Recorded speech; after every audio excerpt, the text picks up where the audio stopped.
दिल्ली के coaching centre में हुए हादसे के बाद प्रदेश में प्रशासन भी पूरी तरह से एक्शन मोड में नजर आ गया है और इसी कड़ी में सोमवार को additional police commissioner law and order Kunwar Rashtradeep ने राजधानी के तमाम थानाधिकारी को आदेश दे दिए हैं कि उनके क्षेत्र में संचालित जो भी कोचिंग संस्था हो रहे हैं, लाइब्रेरी हो रही हैं, रिपोर्ट बनाइए 2 दिन के अंदर और सौंपिए, जिसके बाद अब म्याद आज बताया जा रहा है कि पूरी हो रही है और रिपोर्ट के आधार पर ही पुलिस आगे की कार्रवाई भी करेगी। हम एक सेफ्टी ऑडिट शुरू कर रहे हैं। सभी थानाधिकारियों को निर्देश दिए जा रहे हैं कि वो अपने अपने क्षेत्र में जितने भी कोचिंग इंस्टीट्यूट है उनका सेफ्टी ऑडिट करेंगे, इसमें कि वो इस बात को चेक करेंगे कि क्या वहां पर फायर हैजार्ड और वाटर हैजार्ड दोनों से लड़ने के लिए और वहां पे अगर कोई ऐसा विपरीत स्थिति उत्पन्न हो जाती है तो उनके इवैक्यूएशन के लिए जो छात्र वहां रहते हैं या पढ़ते हैं उनके इवैक्यूएशन के लिए प्रॉपर प्लान बनाया गया है अथवा नहीं बनाया गया है। इस चीज को हम चेक करा रहे हैं। साथ ही साथ हम एक नोटिस दिलवा रहे हैं सभी कोचिंग्स को कि वो इस चीज को खुद भी चेक करें। यदि कोई कमी है तो अगले 1 सप्ताह के भीतर इसको दूर करके हमें बताएं। साथ ही साथ हम कंसर्निंग जो एजेंसीज हैं, नगर निगम या जेडीए, उन्हें भी इस बारे में पत्र लिख रहे हैं कि किसी कोचिंग में से कोई कमी पाई जाती है तो भले ही उसे बंद करना पड़े पर इसको प्रॉपर सख्ती के साथ में डील करते हुए वहां पर कोई भी इस तरह की गतिविधि तब तक रोक कर रखी जाए जब तक कि वो छात्रों के लिए अनुकूल स्थितियां तैयार नहीं कर लेते। बढ़ते खबरों की तरफ राजस्थान विधानसभा के सत्र की बात करते हैं। दरअसल आज विधानसभा की कार्रवाई सुबह 11 बजे शुरू होगी और प्रश्नकाल के साथ बताया जा रहा है कि सदन की कार्रवाई होगी।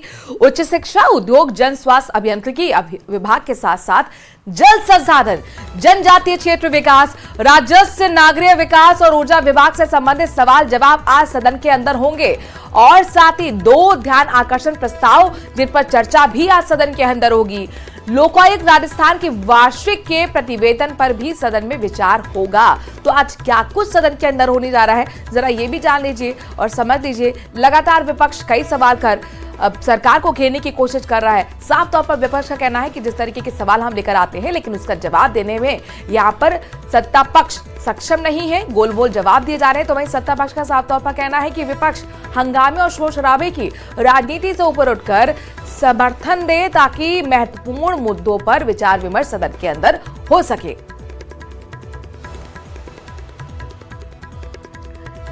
आज की महत्वपूर्ण खबर भी अपने दर्शकों को बता रहे। जयपुर से बड़ी खबर है। आज शपथ ग्रहण नवनियुक्त राज्यपाल का होगा। हरिभाऊ किशन राव बागड़े आज शपथ लेंगे। शाम 4 बजे बताया जा रहा है कि राजभवन में समारोह का आयोजन किया गया है। मुख्य न्यायाधिपति MM श्रीवास्तव शपथ दिलाएंगे। तो आज राजस्थान को राज्यपाल मिलने जा रहे हैं। नवनियुक्त राज्यपाल हैं हरिभाऊ किशन राव। इस वक्त की तस्वीर आपको दिखा रहे हैं। जब कल पहुंचे थे हरिभाऊ किशन राव राजस्थान, उनका स्वागत तमाम प्रशासनिक अधिकारियों ने किया।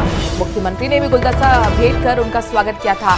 और आज खास दिन है क्योंकि 4 बजे राजभवन में शपथ ग्रहण समारोह होगा जहां पर हरिभाऊ किशन राव राज्यपाल के तौर पर शपथ लेते हुए नजर आएंगे।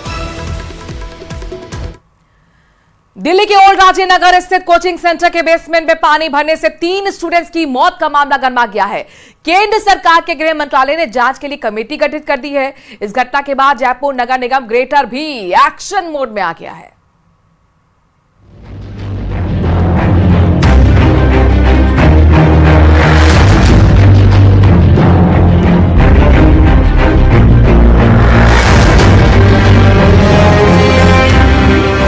हादसे के बाद नींद से जागे जिम्मेदार।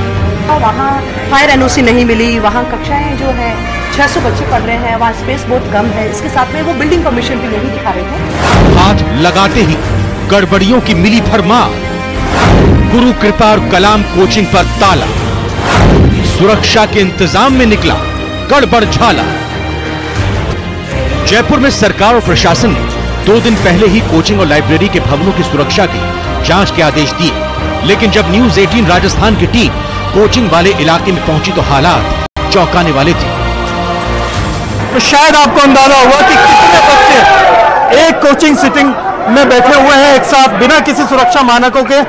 सबको यहाँ पर बिठाया हुआ है और कोई पैरामीटर ही नहीं है। कितने बच्चों का बैच है, कितनी क्लास है, सुरक्षा के क्या मानक है, कुछ समझ में ही नहीं आ रहा है। यहाँ तो आप देख सकते हैं कि ये नजारा देख करके अब बिल्कुल भेड़ बकरियों की तरह ठूस दिया गया है और जिस तरह की सिचुएशन है उसमें ये अंदाजा अब लगाया जा सकता है कि नीचे कुंडी लगा करके रोकने की कोशिश क्यों की जाती। मेयर दिन में करीब 2 बजे सबसे पहले गोपालपुरा बाईपास स्थित गुरु कृपा कोचिंग सेंटर पहुंची। यहां उन्होंने मैनेजमेंट से फायर एनओसी दिखाने और बिल्डिंग में लगे फायर उपकरण चेक कराने के निर्देश दिए। मौके पर फायर एनओसी नहीं होने पर उन्होंने मानसरोवर जोन उपायुक्त और फायर उपायुक्त को नोटिस जारी करने के निर्देश दिए। इसके बाद शाम करीब 4 बजे गुरु कृपा कोचिंग पर ताला जड़ दिया गया।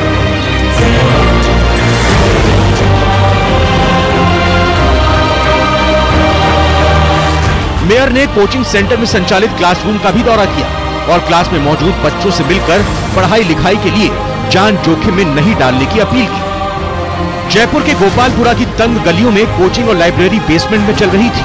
गोपालपुरा में करीब 150 से ज्यादा छोटे बड़े कोचिंग संस्थान, बेसमेंट में किसी भी तरह की गतिविधि संचालित करना गैर कानूनी है। सूबे में कोचिंग संचालन के लिए एक्ट बने हुए हैं, जिसमें कोचिंग संचालन के लिए भवन के लिए लैंड यूज चेंज कराना पड़ता है, मगर सभी कोचिंग संस्थान आवासीय कॉलोनी में संचालित हो रहे हैं। खास बात यह है कि इनमें से 95% से ज्यादा के पास फायर एनओसी तक नहीं है। बच्चों का ही भविष्य का ही सवाल है, तभी हमें अपन ये नहीं कि बच्चों के भविष्य के साथ अपन खिलवाड़ नहीं कर सकते। एक ही छत पे 700 बच्चे एक साथ बैठ के पढ़ रहे हैं। भगवान करे कभी ऐसा नहीं हो, कोई हादसा होता है तो कम से कम उनकी सुरक्षा अपने लिए सबसे प्रायोरिटी पे होनी चाहिए।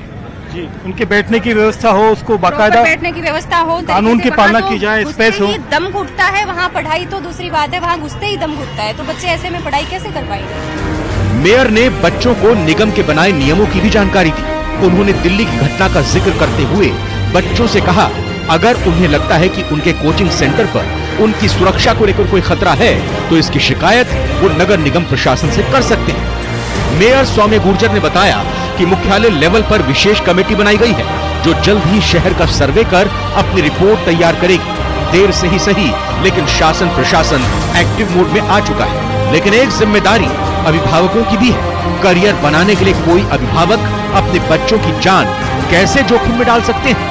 Bureau report, news 18 Rajasthan.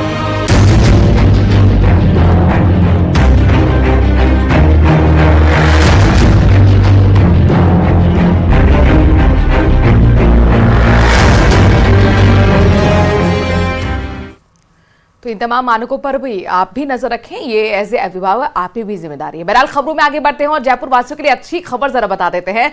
Jaipur का पहला सिग्नल फ्री प्रोजेक्ट के तहत B2 बाईपास क्लोवर लीफ पर आज से यातायात शुरू कर दिया गया है और आपको बता दें कि आमजन की राह अब सुगम होगी। जयपुर विकास आयुक्त मंजू राजपाल ने बताया कि B2 बाईपास जंक्शन को सिग्नल फ्री करने के बाद से किसी भी दिशा से आने वाले तमाम यातायात किसी भी दिशा में निर्बाध रूप से जा सकेंगे। जवाहर सर्किल से मानसरोवर, मानसरोवर से जवाहर सर्किल की तरफ जाने वाला यातायात अंडरपास का उपयोग करते हुए गुजर सकेगा। वहीं सांगानेर की ओर से आने वाला यातायात बाएं और मानसरोवर की तरफ सीधा जयपुर शहर की तरफ जा सकेगा। इसके अलावा क्लोवर लीफ का उपयोग करते हुए जवाहर सर्किल और जगतपुरा की ओर जा सकेगा।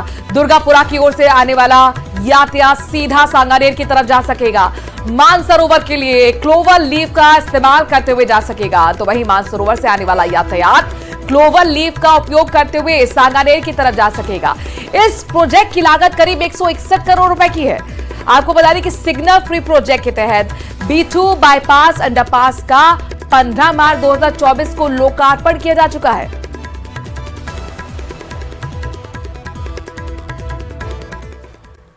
इस